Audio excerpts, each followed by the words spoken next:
तो यूपीएसआई का जो पेपर हुआ था 2017 को, तो उसका हम लोग पेपर डिस्कस करेंगे और इम्पोर्टेंट क्वेश्चन देखेंगे जो कि आपके एग्ज़ाम में रिपीट हो सकते हैं। तो वीडियो स्टार्ट करने से पहले आप लोगों से एक बात कहना चाहूँगा कि जिन दोस्तों ने चैनल को सब्सक्राइब नहीं किया तो प्लीज़ चैनल को सब्सक्राइब कर लीजिएगा और पास में जो बेल आइकन होता है उसको भी ज़रूर दबा लें। चलिए स्टार्ट करते हैं। सबसे पहले हम लोग क्वेश्चन को डिस्कस करेंगे। इसमें क्वेश्चन को करने से पहले प्रश्न संख्या 6 से 7 के लिए निर्देश दिए गए हैं, जो कि है दिए गए शब्दों के पर्याय मतलब समानार्थक शब्द के लिए चार विकल्प दिए गए हैं। उनमें से उचित विकल्प को चुनिए। मतलब क्वेश्चन से 6 और 7 क्वेश्चन के आपको पर्यायवाची शब्द बताने हैं। इस पहला क्वेश्चन है मनुष्य। मनुष्य का पर्यायवाची क्या होता है? तो ये होता है आपका द्विपद। और अगला है शत्रु। शत्रु का पर्यायवाची क्या होता है? मतलब समानार्थक शब्द क्या होता है? तो ऑप्शन सी अरि। नेक्स्ट क्वेश्चन है आपके प्रश्न संख्या 8 से 9 के लिए निर्देश दिया गया है। दिए गए शब्दों के विलोम के लिए चार विकल्प दिए गए हैं। उनमें से उचित विकल्प का चयन कीजिए। विलोम शब्द बताना है। तो विष का विलोम क्या होता है? तो विष का होता है अमृत। अगला है आमोद प्रमोद। आमोद और प्रमोद का विलोम क्या होगा? तो ये हो जाएगा वेदना दुख। नेक्स्ट क्वेश्चन है अरे जरा इधर तो आ में कौन सा अव्यय है? तो इसमें से जो अव्यय होगा वो होगा आपका विस्मयादि बोधक अव्यय। अगला है निम्नलिखित में कौन सा स्त्रीलिंग है? तो 4 ऑप्शन है, इसमें से स्त्रीलिंग बताना है। तो ऑप्शन बी सूचना, लेकिन मित्र, उपहार और अध्याय ये आपके स्त्रीलिंग नहीं है। अब है निर्देश 12 से 13 क्वेश्चन के लिए। नीचे दिए गए विकल्पों में से शुद्ध वर्तनी चुनिए। तो 12वें में आपका कौन सा शुद्ध है? तो ऑप्शन डी प्रत्युत्पन्न को ऐसे लिखते हैं, ना कि ए, बी और सी की तरह। अगला है इसमें बताना है कि कौन सा आपका शुद्ध है। तो एकाग्र। एकाग्र को ऐसे लिखा जाता है, ना कि ए, बी और डी की तरह। अगला क्वेश्चन है निम्नलिखित में कौन सा शब्द अरविंद का पर्यायवाची नहीं है? तो ऑप्शन ए मिलिंद, लेकिन पंकज, जलज, अंबुज ये क्या है? अरविंद के पर्यायवाची। अगला है पर्यायवाची शब्द का अर्थ क्या होता है? तो ये हो जाएगा ऑप्शन डी समानार्थी शब्द। यमुना का पर्यायवाची क्या होगा? तो यमुना का पर्यायवाची होता है option D Kalindi. Next question है निम्नलिखित विशेष विशेषण युग्मों में एक गलत कौन सा है? तो इसमें से गलत बताना है। तो ऑप्शन सी गलत हो जाएगा कर्मनिष्ठ, लेकिन सर्व का हो जाएगा सुलभ, ताज़ी रोटी ये सही है, और भाव बिहल। अगला है परिमाणवाचक क्रिया विशेषण का वाक्य कौन सा है? 4 ऑप्शन से बताना है। तो इसमें से ये हो जाएगा ऑप्शन है वह बहुत थक गया है। तो ये वाला आपका वाक्य हो जाएगा परिमाणवाचक क्रिया विशेषण। अगला है कौन सा वाक्य शुद्ध है? तो 4 ऑप्शन है, इसमें से बताना है। तो ऑप्शन बी यह आंखों देखी घटना है, ये वाला वाक्य आपका शुद्ध हो जाएगा। ए, सी और डी ये 3 गलत हो जाएंगे। अगला है कौन सा वाक्य शुद्ध है? इसमें से भी बताना है। तो ऑप्शन ए आइंस्टीन के पास विलक्षण बुद्धि थी, लेकिन बी, सी और डी ये तीनों क्या हो जाएंगे? गलत। अगला है कौन सा वाक्य शुद्ध है? तो आपको बताना है। तो ऑप्शन डी सुरेश के लिए पत्र लिखना है, ये वाला वाक्य आपका शुद्ध हो जाएगा। जैसे कि ए, बी और सी ये तीनों आपके क्या हो जाएंगे? गलत।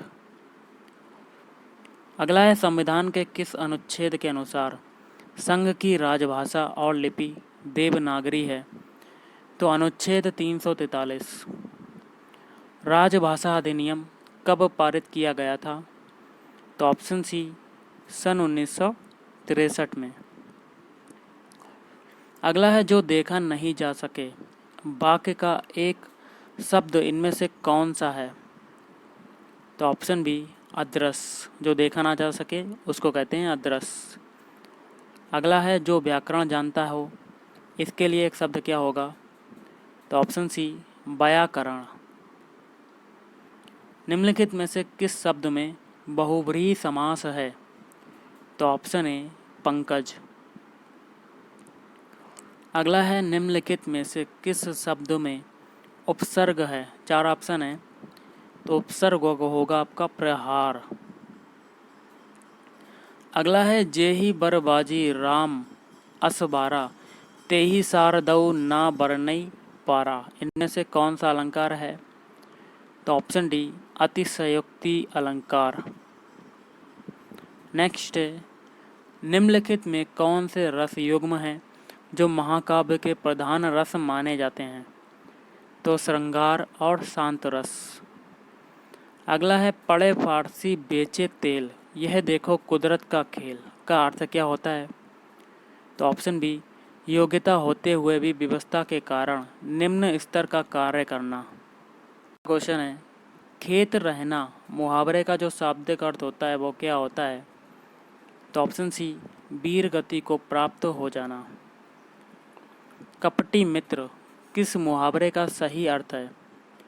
तो ऑप्शन सी आस्तीन का सांप ये होता है कपटी मित्र। अगला है गृध्र शब्द का तद्भव रूप कौन सा होगा। तो ऑप्शन डी गीध। मक्खी शब्द का तत्सम रूप क्या होगा। तो ये होगा आपका मच्छिका। नेक्स्ट है ऐसा कवि जो तत्काल रचना करता हो उसके लिए एक सही शब्द होगा। तो आंसू कवि। विनय पत्रिका की भाषा क्या है। तो ये है ऑप्शन ए ब्रज भाषा।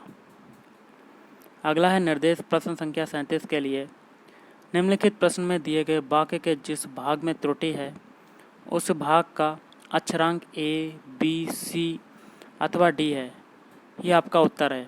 यदि वाक्य में कोई त्रुटि ना हो और कोई त्रुटि नहीं है को उत्तर के रूप में चिन्हित करना है। तो गाइस इसमें बताना है 37 में। तो 37 में आपका ऑप्शन डी हो जाएगा कोई त्रुटि नहीं है। वाक्य देखिए कैसा है। जैसे ही मैं घर पहुंचा मैंने डाकुओं को घर से बाहर भाग जाते देखा। तीनों आपके सही हैं।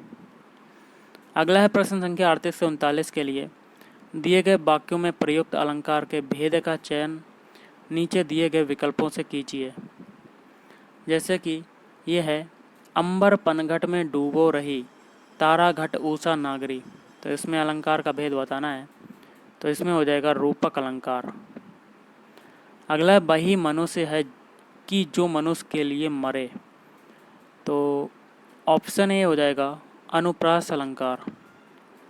अगला है निम्नलिखित में कौन सुमेलित नहीं है। तो गलत वाला बताना है। ऑप्शन डी बाकी के 3 जैसे कि प्रेम वाटिका की रचना की है रसखान ने।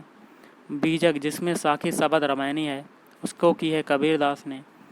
उर्वशी की रचना की है रामधारी सिंह दिनकर ने।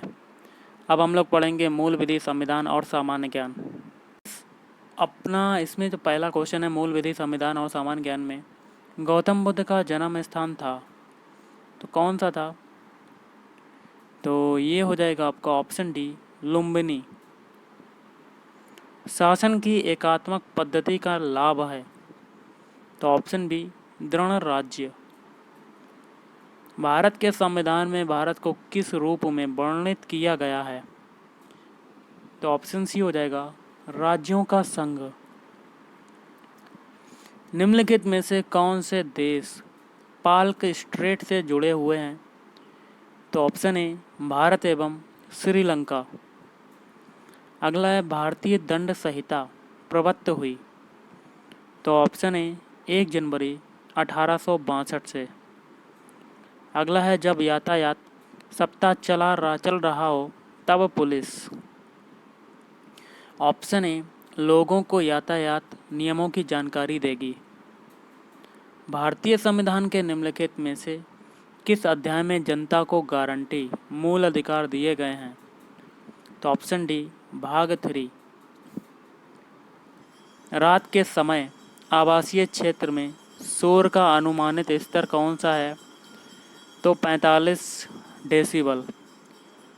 निम्नलिखित में से भारतीय दंड संहिता की कौन सी धारा की परिभाषा करती है। तो इसकी कौन सी परिभाषा करती है। तो ऑप्शन डी धारा 159।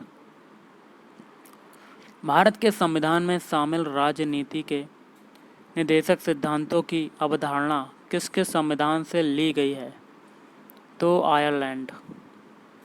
पुलिस व्यवस्था वर्णित है तो ऑप्शन ए राज्य सूची के विषम संख्या 2।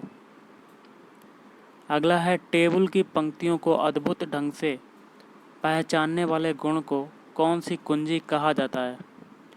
तो प्राथमिक। अगला क्वेश्चन बनता है मौर्य काल के दौरान शिक्षा का सबसे प्रसिद्ध केंद्र निम्नलिखित में से कौन सा था? तो ऑप्शन डी तक्षशिला। राष्ट्रपति द्वारा राष्ट्रीय आपात स्थिति की घोषणा किए जाने के बाद किस अवधि तक उसका अनुमोदन संसद के प्रत्येक सदन द्वारा हो जाना चाहिए? 1 माह के भीतर। भारत के उपराष्ट्रपति का चुनाव किया जाता है तो ऑप्शन ए संसद के सदस्यों द्वारा। भारतीय दंड संहिता के किस प्रावधान में आपराधिक षड्यंत्र के लिए दंड दिया गया है? तो धारा 120 बी। गीत सेठी का नाम किस खेल से जुड़ा है? तो ऑप्शन सी बिलियर्ड्स। धार्मिक स्वतंत्रता का अधिकार वर्णित है तो ऑप्शन ए अनुच्छेद 25 से 28 भारत का संविधान। संसद के 2 सत्रों के बीच निम्नलिखित में से अधिक कितने समय का अंतराल दिया जा सकता है? तो ऑप्शन बी 6 मास का समय। प्राचीन भारत का प्रसिद्ध वह शासक कौन था जिसने अपने जीवन के अंतिम दिनों में जैन धर्म अपना लिया था? तो चंद्रगुप्त। भारत में किसकी स्वीकृति के बिना कोई भी सरकारी खर्चा नहीं किया जा सकता? तो संसद। भारतीय दंड संहिता आईपीसी की धारा 376 नीचे दिए गए विकल्पों में से किससे संबंधित है? तो ऑप्शन सी आपका आंसर हो जाएगा। दहेज लेना एवं देना किस विधि के अंतर्गत अपराध है? तो ऑप्शन डी दहेज प्रतिषेध अधिनियम 1961। द फ्यूचर ऑफ इंडिया नामक पुस्तक का लेखक है? तो बिमल जालान। देश में बढ़ते अपराधों पर नियंत्रण के लिए केंद्र सरकार द्वारा एनएसजी की स्थापना की गई, इसका मुख्यालय है? तो दिल्ली में। भारत का प्रधानमंत्री बनने के लिए अपेक्षित न्यूनतम आयु क्या है? तो 25 वर्ष। असंज्ञेय अपराध से अभिप्रेत है ऐसा अपराध जिसमें? तो ऑप्शन डी हो जाएगा इसका आंसर। एक पुलिस अधिकारी बिना वारंट के गिरफ्तार नहीं कर सकता। विधि का शासन किसके द्वारा संचालित होता है? तो ये सभी मतलब पुलिस, न्यायालय और संसद। निम्नलिखित में से कौन सी रिट ऐसी है जो केवल किसी सरकारी पदाधिकारी के विरुद्ध लागू की जा सकती है? तो परमादेश। दंड प्रक्रिया संहिता की धारा 2H या कह सकते हैं 2 में निम्नलिखित में से क्या परिभाषित किया गया है? तो ऑप्शन डी अन्वेषण। आप बहुत विलम्ब से आते हैं, इससे थाने का भार साधक अधिकारी आपकी हाजिरी के आगे रोज लाल निशान लगा देता है, आप क्या करेंगे? तो ऑप्शन सी हो जाएगा, आगे से समय से आने की कोशिश करेंगे। ऑप्शन है भारतीय महानियंत्रक एवं और महालेखा परीक्षक किसके लिए एक मित्र, दार्शनिक और मार्गदर्शक के रूप में कार्य करता है? तो लोक लेखा समिति। बाल विवाह प्रतिषेध अधिनियम का किस धारा में अवयस्क की परिभाषा दी गई है? तो धारा 2 चुनाव आयोग किस अनुच्छेद के अंतर्गत स्थापित किया गया है? तो अनुच्छेद 324। Police training college Uttar Pradesh में कहाँ स्थित है? तो ऑप्शन डी मुरादाबाद। पर्यावरण संरक्षण अधिनियम की किस धारा में परिभाषित है? तो ऑप्शन डी धारा 2A के अंतर्गत। भारत में जनहित याचिका किसने प्रारंभ की थी? तो ऑप्शन ए न्यायमूर्ति PN भागवती। भारतीय संविधान के किस अनुच्छेद में मुख्यमंत्री के कार्यों को परिभाषित किया गया है? तो ऑप्शन सी अनुच्छेद 167। साइबर अपील अधिकरण के आदेश के खिलाफ अपील कहाँ की जा सकती है? तो उच्च न्यायालय। आज का लास्ट क्वेश्चन है, शक्ति के विकेंद्रीकरण को गांधी जी के समर्थन का क्या कारण था? तो विकेंद्रीकरण लोकतंत्र में लोगों की अधिक भागीदारी सुनिश्चित करता है। तो गाइस आज के इस वीडियो में इतना ही। थैंक यू, धन्यवाद। आपका दिन शुभ रहे।